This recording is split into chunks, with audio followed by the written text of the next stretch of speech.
Good morning. Before we begin this ceremony, I'd like to kindly remind you to please turn off your cell phones. Friends and dear family, we gather here together this morning to remember and honor our cherished friend, Harvey Solomon, Zichrono Livracha,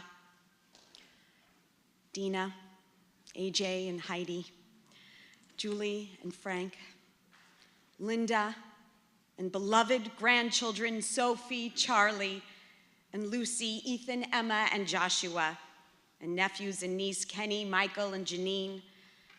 We are all with you, holding you in your grief, and will continue to share memories of the treasure who was your husband, your father, your brother, your grandfather, your uncle, and to so many of you here today, a dear, dear friend. He was the ultimate mensch, a man of sheer goodness and sweetness, generous and loving, and in AJ's beautiful words, the kindest man who ever lived. And with an unconditional love and commitment to all of you, his dear family and friends. So to those of you here today and with us here now via Zoom or live streaming, we honor Harvey's shining presence in our lives as we read beautiful poetry and psalms that honor his life and legacy. Unfortunately, I did not have the privilege of truly knowing Harvey myself, but from the stories I've already heard and from especially AJ's words and reflections, I am reminded of a passage from our tradition, from the book Pirkei Avot, Ethics of Our Ancestors, that says, Shemai Omer, Aseh Toratcha Keva, Omer me'at ve'aseh arbe ve'havek mikabel et kol ha'adam besefer panim yafot. And this passage means, Rabbi Shammai said, make your Torah study fixed, say little and do much, and receive everyone with a cheerful face. AJ shared that Harvey was a friend to everyone, and you felt lucky if you had the good fortune to call him a great friend. His ability to make every person in the room feel his warmth, whether he knew you for 30 years or 5 minutes, was uncanny, unreal, and unique. And so the passage says, he always had a cheerful smile on his face. Rabbi Abraham Heschel says there are 3 ways to mourn. The first is to remain silent. The second is to cry out our tears. And the third is to transform our sorrow into song. And so I chant these beautiful words from Psalm 121. Shir lemalot esai einai el heharim me'ayin yavo ezri me'im Adonai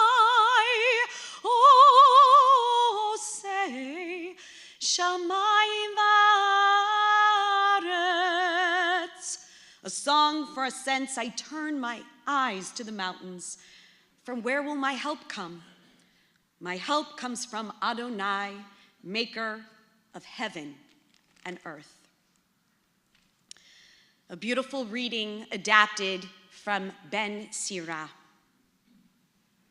We are all destined to die. We share it with all who ever lived, with all who ever will be. Cry for the dead, but hide not your grief. Do not restrain your mourning, but remember that continuing sorrow is worse than death. When the dead are at rest, let their memory be a source of peace and be consoled when the soul departs. Death is better than a life of pain, and eternal rest is better than constant sickness. Let us not seek to understand what is too difficult for us, nor search for what is hidden, nor be preoccupied with what is beyond, for we have been shown more than we can comprehend. As a drop of water in the sea, as a grain of sand on the shore, are our few days in eternity. The good things in life last for a short time, but a good reputation endures forever. The beautiful words of Psalm 23. Mizmor LeDavid, Adonai Rawi lo echsar, binot asher yarbitzeini, al mei menuchot, yanaleni, nafshi yeshovev, yancheini v'magalei tzedek, leman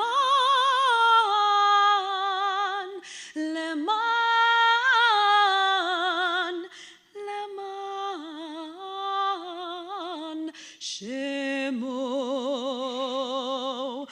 gam ki elach begeit somavet, lo irara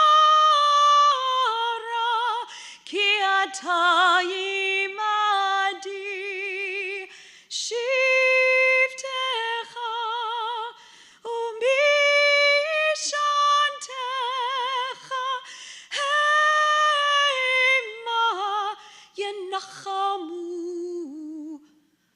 uni.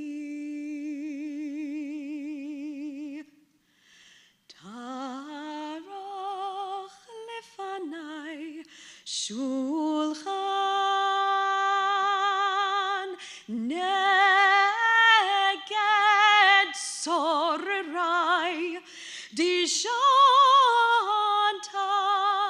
vashemen roshi kosi revaya.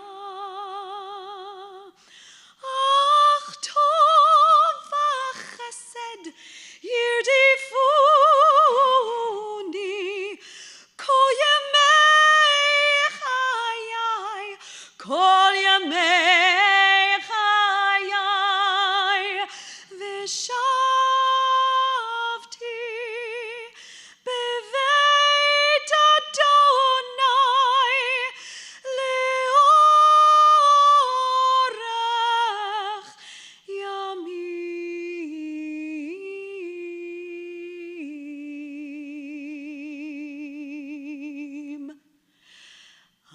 Adonai rawi lo echsar.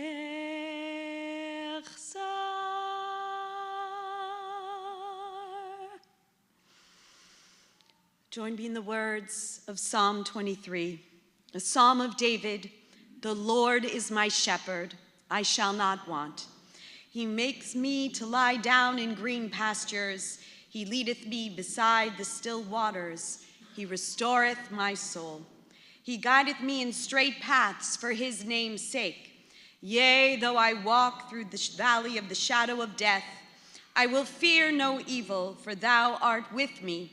Thy rod and thy staff, they comfort me. Thou prepare a table before me in the presence of mine enemies. Thou hast anointed my head with oil, my cup runneth over. Surely goodness and mercy shall follow me all the days of my life, and I shall dwell in the house of the Lord forever. A long life is not necessarily a full life. And a full life is not necessarily a long life. But Harvey Solomon was among the fortunate of this world who found blessing in a life that was not only long, but full of immense joy and laughter. In the 53 years of marriage and the 58 years of being together with his beloved Dina. He was filled with immense kindness to everyone he encountered, wisdom and a zest for life, and above all, unconditional love and an intense devotion, as I said, to his family and his friends. So at this time, I'd like to invite several people to share some words. Ira Cain, a dear lifelong friend, Harvey's children, grandchildren. So I invite you, Ira. There you are.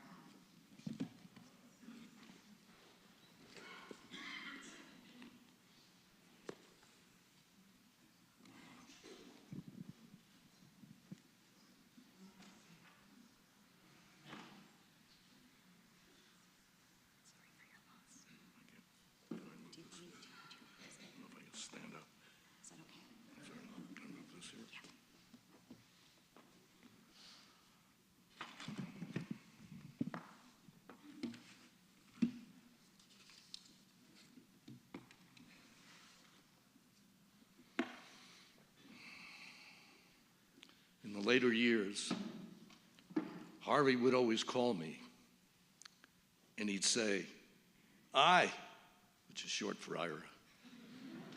"Is that you?" And I would say, "H, is that you?" "Well, Harv, yes, today it's me, and this is for you. Good morning. What do you say when your best friend for almost 50 years passes away? Here, now, how do I find the words among the tears to tell everyone how much I loved him, admired him, particularly when mere words cannot even begin to describe the overwhelming moment of loss? There is an aching void in me now. I will miss him terribly and will always treasure the friendship that he bestowed on me. And yet, when I remember Harvey, his life and friendship, my sadness is tempered by gratitude, a feeling of privilege to have known him and to be able to live as Harvey would have wanted, to exclaim, "L'chaim," yes, to life. After all, he lived a wide, worthy life, and with Dina gave birth to a great family with wonderful spiritual and moral values. He lived caringly. He laughed. He made people laugh. He was humble and fun, and he would say, "I'm living the good life." And that is what he would want for each of us here today. For this was a person who truly loved life. If he were here, he would tell you, and particularly his grandchildren, "Look, don't forget me. Look ahead at the brighter side of life. Laugh, have fun, bring joy to others, do good, and give back. Enjoy your life and the wonderful years ahead of you. And remember, family and real friends are not important things. They are everything.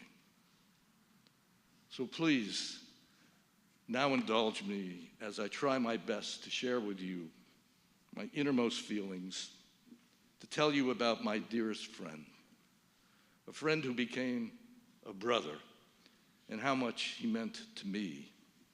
And I believe in each of you because of your presence here today. Dina, Julie, AJ, Heidi, Frank, Sophie, Ethan, Charlie, Emma, Josh, Lucy, Sister Linda, and nephews Kenny and Michael, I thank all of you for giving me this wonderful gift to speak on Harvey's behalf. I just hope my words do honor to his life and reflect your truly genuine love for him and his love for all of you. For he was a man who loved deeply and who was loved deeply in return. I know I speak for Dina and the entire family when I say thank you for honoring Harvey by your presence here today. Just look around this synagogue. If anyone doubted how many lives he touched, how much he meant to so many people, just look around this synagogue. For this reflects a life most highly respected and lived. For those who knew Harvey, nothing I can say will be able to reflect his extraordinary electric personality, compelling effervescence, and his vivid aliveness. When he would walk into a room, when he would walk into any room, the room would get brighter. The laughter would get louder. The smiles would be broader. For those who did not know him very well, any description of him will seem wholly out of scale, for he was larger than life, had a luminously original style. He was bright, he was compassionate, he was kind and warm-hearted. He treated everyone, regardless of station, friend or stranger, with kindness and respect. He was the real deal, a man of genuine character. He never got angry, mad when Michigan won, yes, but never angry. He had an extraordinary sense of humor, a way of focusing on someone with total affection and attention. It was a gift of himself that he gave to others. In short, he loved life completely and intensely. His love for his children, AJ and Julie, was absolute. Absolutely absolute. Two finer, loving children a man could only hope for. His love for his grandchildren, sisters, nephews, and his loving daughter, in parentheses, law, and his son, in parentheses, law, Frank, Heidi, was deep and unqualified.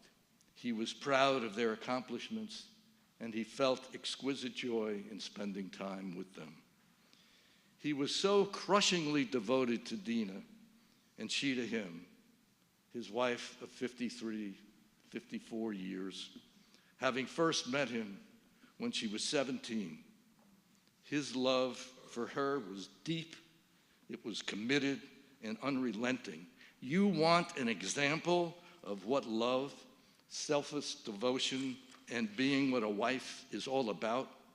She sustained him through all his toils, particularly this past year when he struggled valiantly through his illness. Indeed, watching Dina care for him and watching his complete trust in her care is one of the most moving and inspiring things I have witnessed in my life. For with her by his side and with the kind and loving care of Marge and help of Wia and Dava, notwithstanding the impact of the stroke and the fragility of his memory, he fought hard and tirelessly every day, demonstrating much that was left after much had been taken. He was born in Yorktown Heights, New York. He lived on a working farm with 2 sisters and immigrant parents and grandparents. He rose before dawn, milking cows, tending to the fields and the animals. He seeded, he weeded, he planted, and after a full day traveled to farmers' markets selling the labors of the farm. It wasn't easy. It was hard. It was very hard. But he persevered every day. He went to the University of Bridgeport, and after graduation worked as an assistant manager at Woolworths, on the floor and behind the counter, and sold. And did he ever sell? He was the quintessential salesman, constantly on the road, traveling the Midwest, selling for United Merchants, then Rubbermaid, Big Lots, ice containers, sticky contact paper, plastic containers. You name it, he sold it. Stuff that many would never have given a thought to selling, no less buying. But he did it, and he was truly successful at it. He could sell you a suit of underwear and convince you that you were buying a Brooks Brothers suit. Well, not really, but you get the picture. What made Harvey a great salesperson was his magical grasp, making people laugh, feel good about themselves and others. His gift wasn't in the sale. It was in the relationships that he created. By sheer force of his honesty, his integrity, and his personality. But selling wasn't enough. He built a successful real estate business, Dawson Properties, and joined with his friends in buying the Buckeye Corner, which he helped lead and turned around, and which became for many years the leading retail outlet for things Buckeye before its highly successful sale. I first met Harvey close to 50 years ago when I started dating my wife Deb, who had become close friends with Harvey and Dina after they moved to Columbus from New York for Harvey's job at United Merchants Rubbermaid. I must say, when I first met him, he was simply put one of a kind. I had never met anyone like him. I mean, he was out there, talking, laughing, shaking, moving at lightning speed, that if you can imagine, picked up speed as time went on. Harvey and I were opposites in many ways. I was reserved, quiet, somewhat shy, and Harv, well, he was over the top. He always made me laugh, and thanks to him and his friendship, he taught me how to make him laugh. Best of all, he taught me how to dance. If you want to call his dance style dancing, indeed, to this day, I have had absolutely no idea where he came to dance the way he did. Look, I was a kid from the Bronx, New York. Now, I knew rhythm. You see? Let me show you.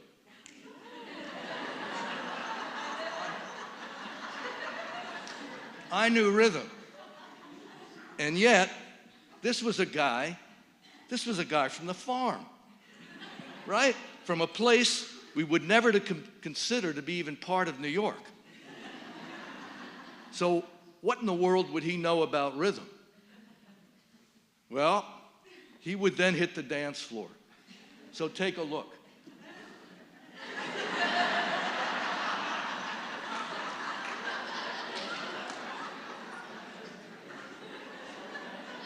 Now, I ask you all, can you describe what in the world he was doing?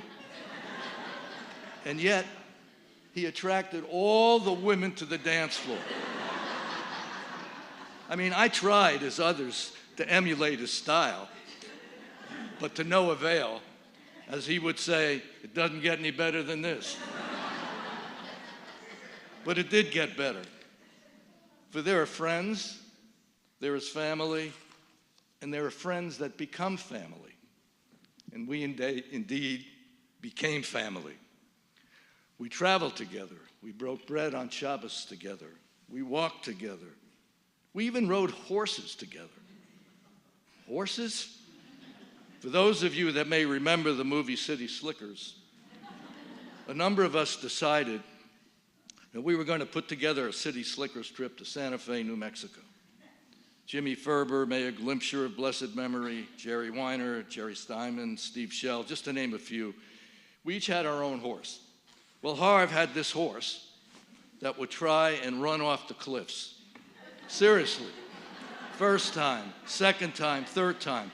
So we all got concerned. So I asked Harvey, I pulled him aside and I said, Harvey, you need to hold a horse back. Well, he wasn't deterred, and he said to me, I know how to handle cows. I said, what in the world does that have to do with handling a horse? So he says, watch. And much to my amazement, he did it. God only knows how. We had some wonderful adventures. Like the time the four of us decided we were going to drive down to Miami. So the four of us get in Dina's and Harv's blue Pontiac, and off we went. There were no car phones in those days, so we had only the CB radio, which we would use to broadcast alerts and instructions to truckers and other drivers. Now, Harvey's handle was the sticky man's, that was contact paper, friend, I being the friend. So he'd get on the CB and announce that he was the sticky man's friend, okay? And that we were arranging, listen to this, that we were arranging volleyball games on the I-95 South Highway medians at certain times. So you can imagine the response we received. So we finally get to Miami. We didn't have any real money back then, and we didn't have any reservations. So we drove around, trying to find a hotel or whatever. So we finally find this place. This place was so bad, it stole the towels from the guests. And the rooms were so small that when we put the key in the keyhole, it broke the window. Now, it really wasn't that bad, but close. Bottom line, you know what? It didn't matter. We just had fun. We just had fun and became even closer as time went on. There was no one like him, nor will there ever be. My life and others have been deeply enriched by him. He gave back to his community. He supported his synagogue. He volunteered at Wexner Heritage Village, where he befriended one of the residents for many years and dedicated himself to the work of charity Newsies with his dear friend Lee Nathans.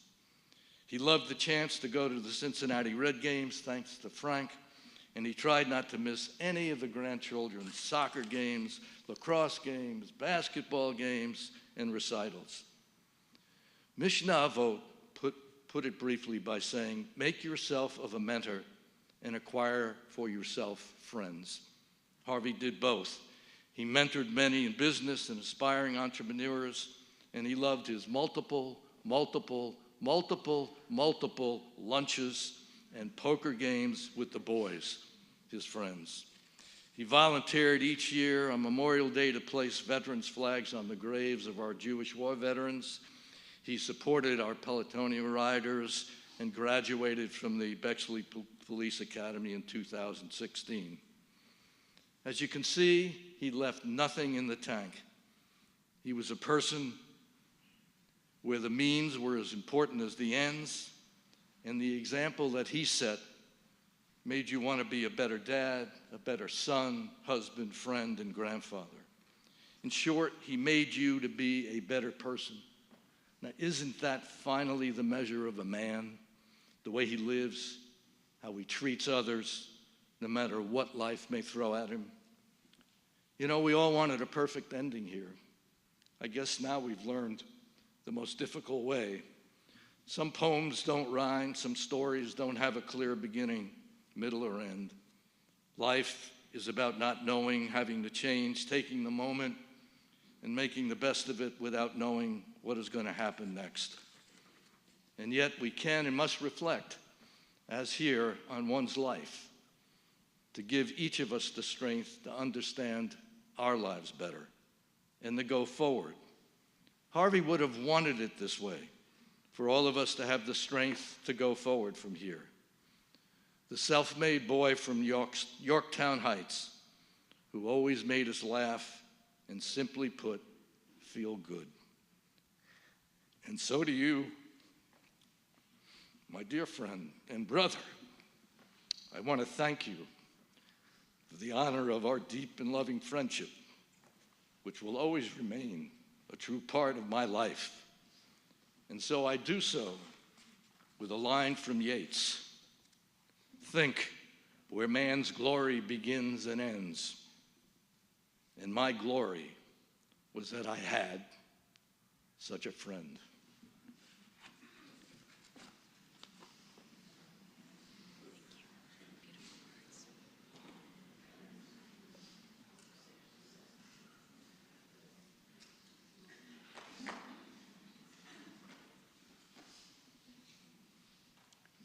Julie?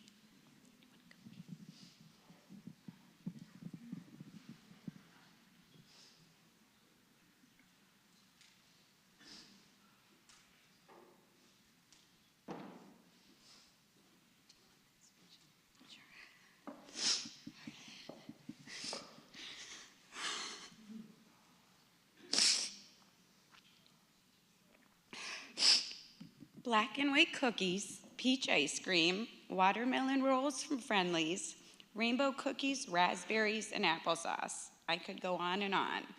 These were just a few of my dad's favorite sweets that he ended every evening with. They say you are what you eat. In this case, whoever they are, they're correct. Harvey Solomon was without a doubt the sweetest person I and most all of us have ever and will ever meet. He literally would light up every room, restaurant, sporting event, party, and everywhere in between. I am the person I am today because of the way I was raised.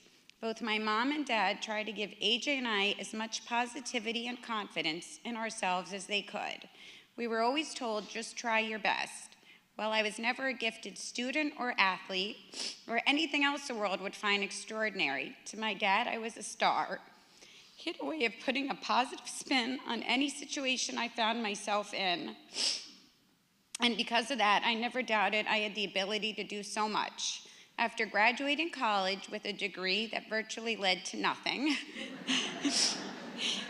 he was so excited and enthusiastic with every different job I had.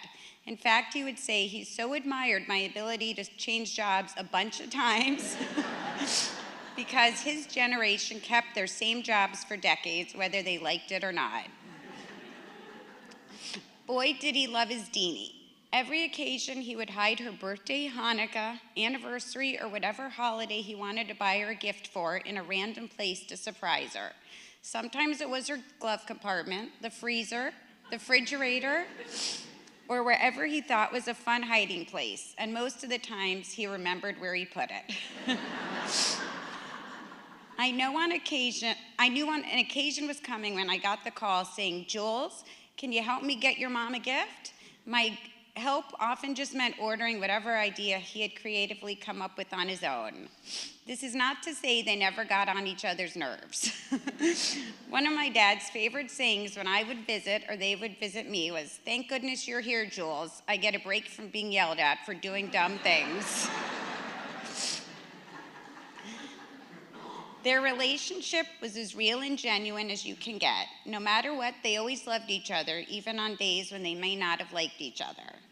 My mom truly was my dad's angel. It was always so apparent how much she cared, but in the last few years, she did everything in her power to help him feel like his life hadn't changed. We can't thank Marge, Daba, and Wea for all they did for my dad and truly treated him like the gentleman he always was and gave him all the love he deserved. Harv was probably the most social and friendly person I've ever encountered. We would always joke that he was too nice and liked everyone. He never met a stranger, and even if he wasn't the biggest fan of someone, you'd never know it, other than an unnamed president whose hair happens to be the color of Cheetos.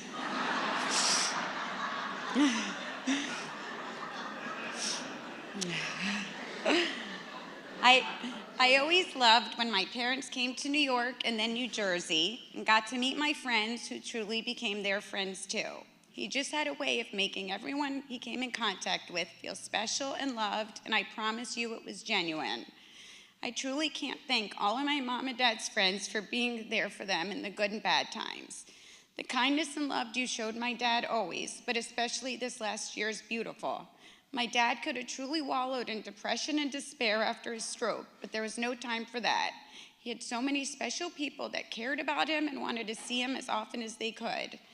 Being Pops was probably his favorite job. Whether it was going to see any of his 6 grandchildren play sports, perform in plays, watch anything Ohio State together, plant a garden, or just be silly with them. His beautiful smile was ear to ear when he was with them all. Well, it's never going to be the same and truly sucks how much he's going to miss and how much we're going to miss him. I know my mom, AJ, Heidi, Frank, and I, and all the kiddies have a guardian angel looking out for us. Part of me wants to be angry and upset that such a good person suffered so much, but I know my dad wouldn't want me to be that way. He would tell me not to have a stack attack and just get out there and try to smile through your tears. I love you so much, Dad, and I'm so grateful for the 50 years I was blessed and only wish I had 50 more.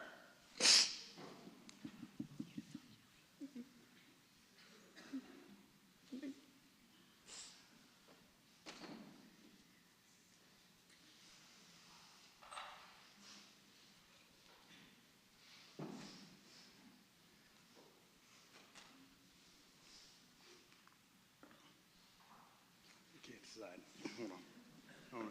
I'm not sure I want to be high or low. Go high. I'm all ready.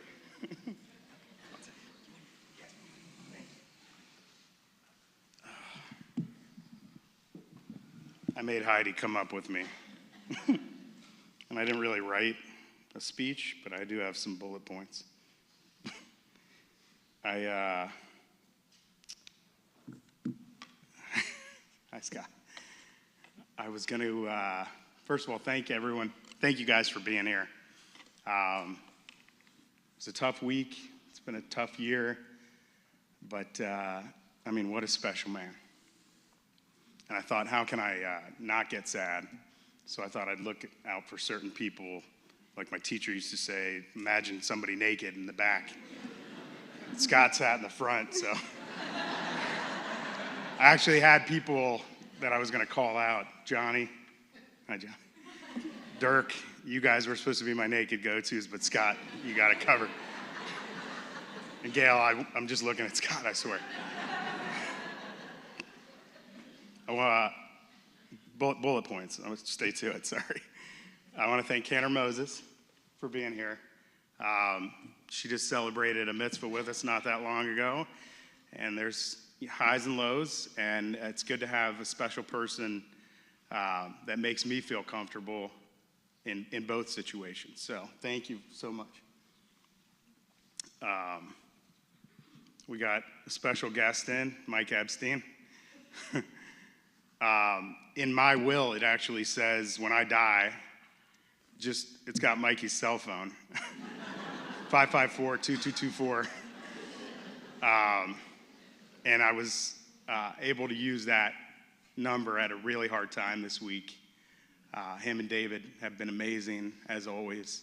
And I thank them for their friendship and for doing something that is, it's one of the hardest jobs that you can have in life. And they do it gracefully, and they do it so other people don't have to, really. So thank you.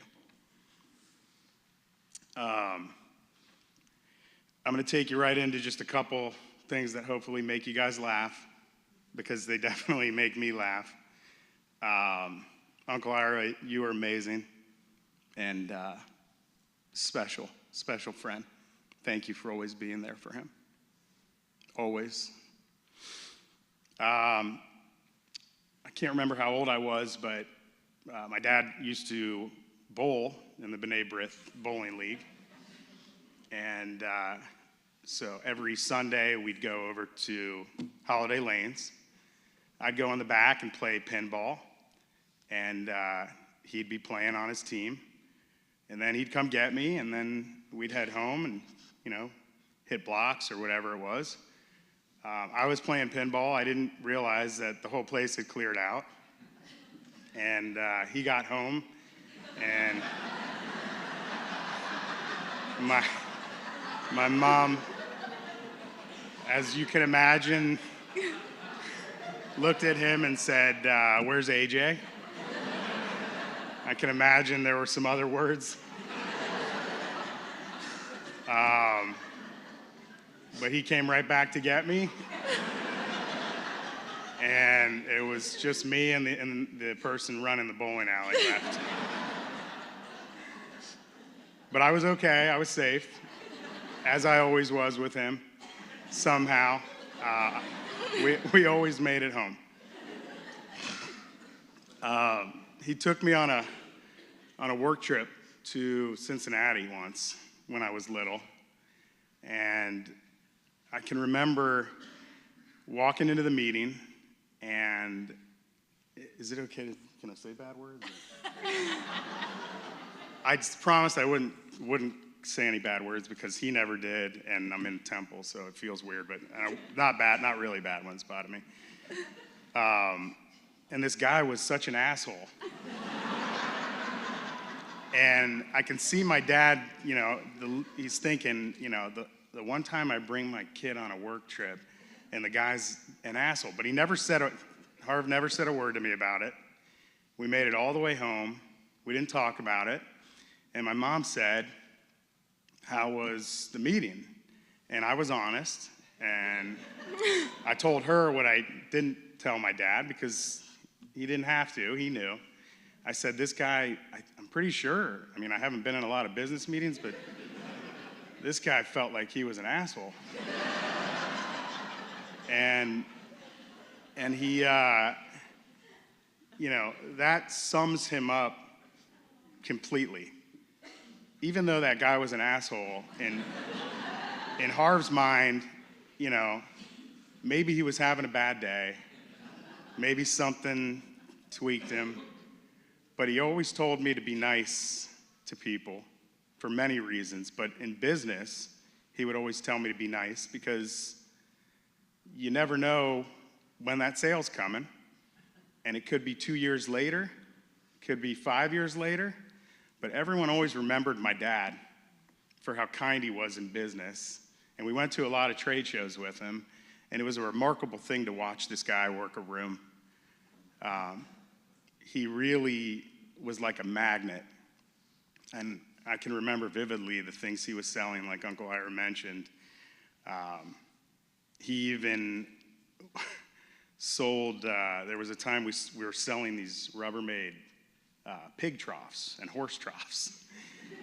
And I'm thinking, I remember, we went to the show, and I said, "How the hell are you going to sell these things?" And somehow he's managed to sell them all. He sold the sample right off the floor. And that was who he was. I have one last one, and then I'll kind of bring it together.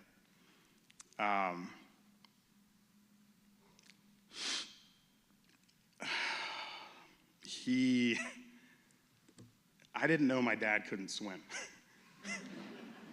And I went to camp, and amazingly, he never questioned anything, any expense, nothing. He'd always figured out a way to do everything he could for Julie and I. And I liked water skiing, and obviously he liked boats, I guess, and he bought a boat. And he bought this boat, and I had no idea. My dad didn't know how to swim when he bought the boat. So I'm learning all these things in reverse. He's taking swim lessons with little children while he's getting a boating license. It's just, he was not afraid of challenges. And that is kind of a metaphor with the boat. Even though he knew nothing about boats, didn't even know how to swim, he could take anything on. Thank you for standing here. Love you.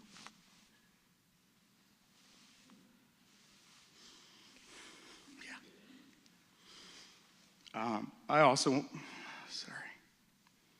I want to thank Marge and Wea and Daba as well. That is, it's difficult work what they did for my dad this year. And they kept him feeling good about himself and kept him on his feet, literally. And I love you all for that. I want to thank my mom. I know. You know you're amazing. And as much as you busted his balls, Heidi does the same to me. And I get it. And he got it too. Doesn't make it any easier for us, but thank you for keeping him in line. I want to thank you, Dad.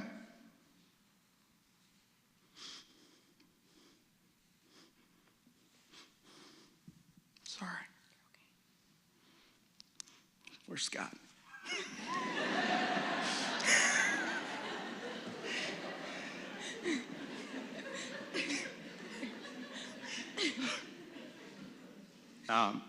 You wrote the ultimate playbook that guaranteed a win every time you step on the court that we call life.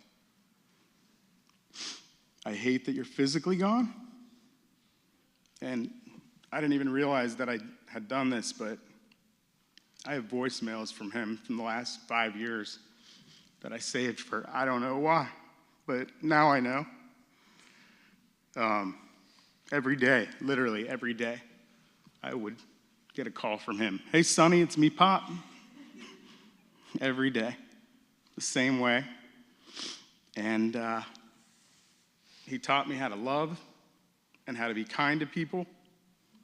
And it's hopefully what I'm doing with my kids. You guys have the ultimate role model. I could never be what Pops was, but I do. I hope that I teach you guys all the best of him, and you can forget the worst of me that I teach you.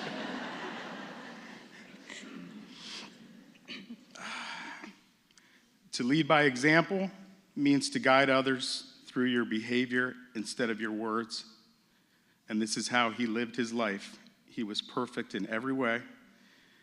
I'm the luckiest man to have had a front row seat to this man's life. And we are all so lucky to have spent a minute in his presence. His life is my guide to success. Thank you for being the most amazing human being I've ever met.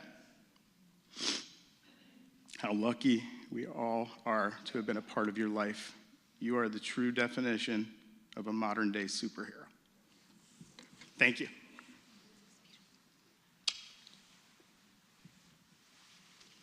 Thanks. Thank you.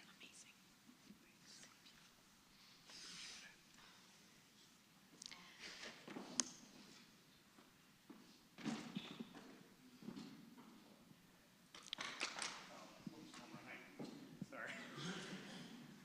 I got to pick the order, so Julie had to go after Uncle Ira.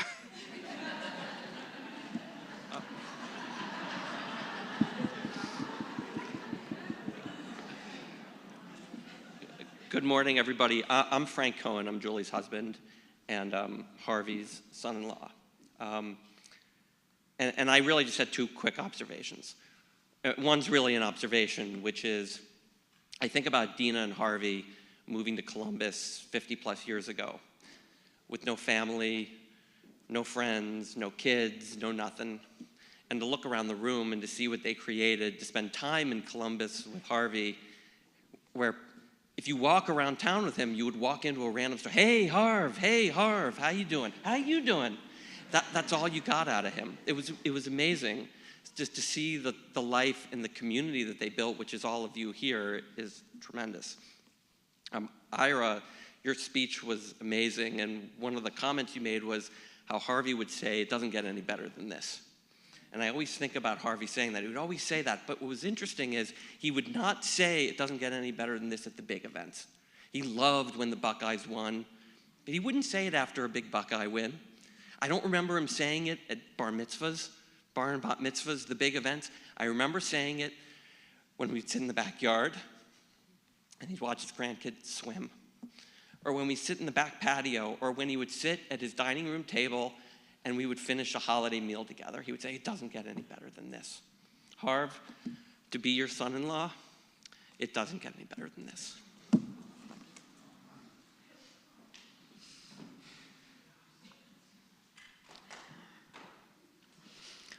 So beautiful. I'd like to invite the grandchildren to come up to the bima.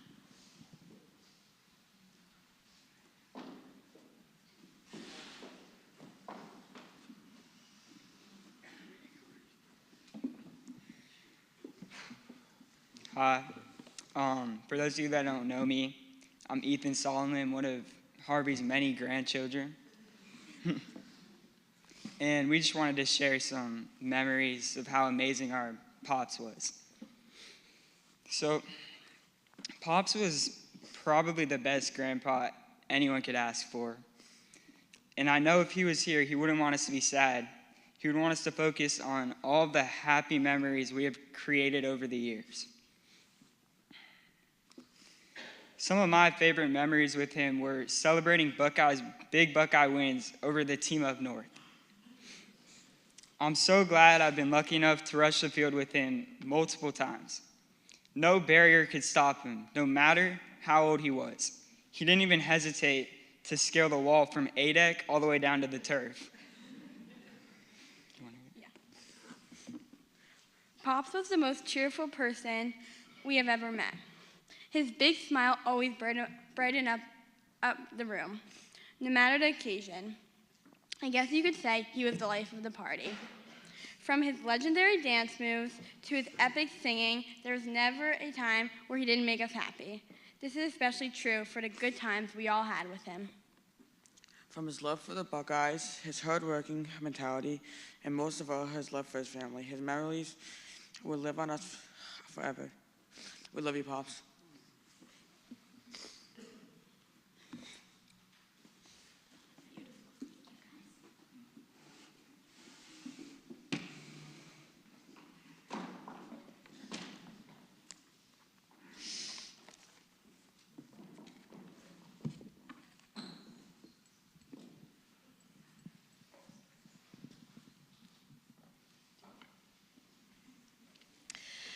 Wow, thank you for all those treasures, those stories, those laughs, those moments.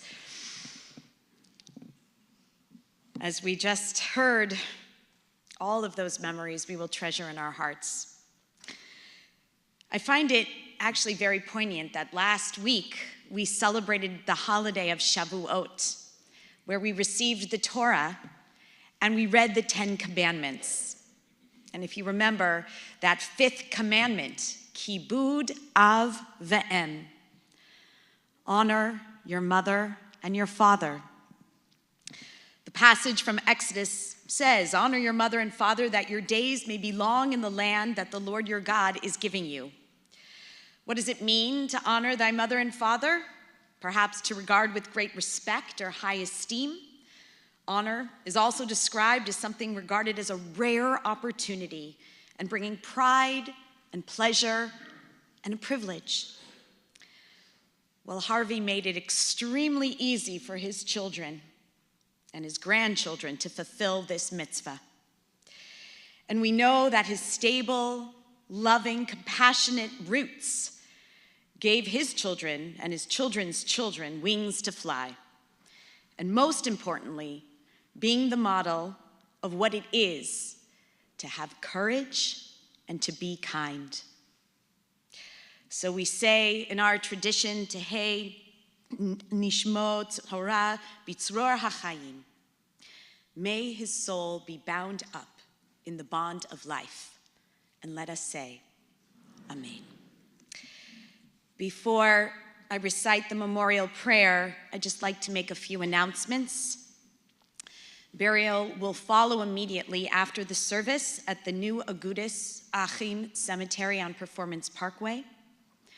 Shiva gatherings will be held on Sunday evening, this evening, and Monday evening from 6 to 9 p.m. at Dina and Harvey's home. An opportunity to say Kaddish this evening at 7 p.m. and tomorrow at 6:30 p.m.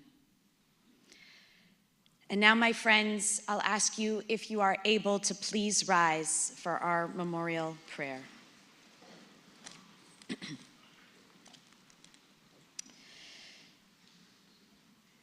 El Malei Rachamim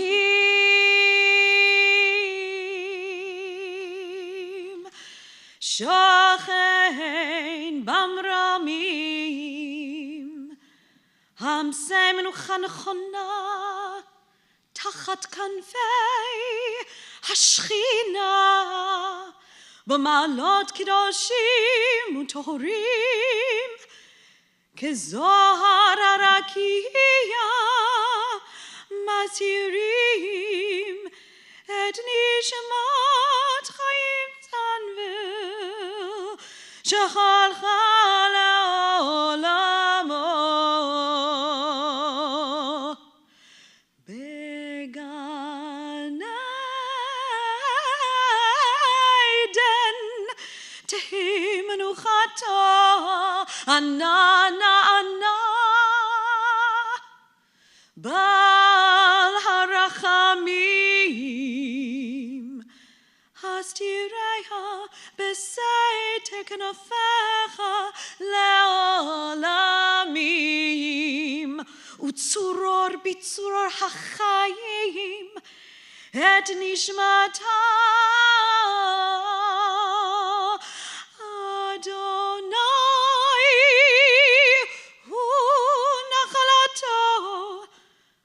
Tanuach b'shalom al mishkava v'namar amen.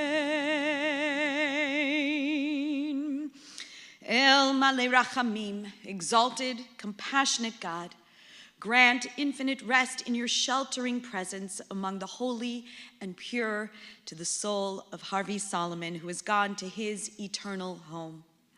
Merciful One, we ask that our loved one find perfect peace in your eternal embrace. May his soul be bound up in the bond of life, and may he rest in peace. And let us say, Amen.